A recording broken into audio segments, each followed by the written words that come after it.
Welcome to Samba Samba. Enjoy the video. You start by signing into account. Microsoft. Com using the Microsoft account tied to your Xbox profile.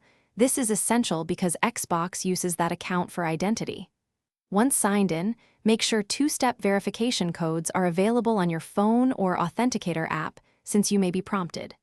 Next, choose whether you will add a new email alias or replace the primary address. Adding an alias is safer because it preserves sign-in history and Xbox associations while letting you switch. You now go to your info and open Manage how you sign into Microsoft.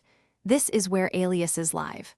Click Add Email, enter the new address you want, and request the verification code. Then check that inbox and input the code to confirm ownership. Once verified, set that alias as the primary account email so Microsoft and Xbox use it for notifications and recovery. Make sure you don't remove the old email until the new one is fully verified and set primary, to avoid lockout.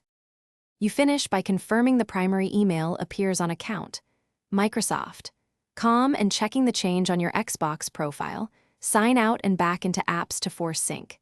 If something goes wrong and you're locked out, use the account recovery process immediately and prepare proof of ownership like payment receipts.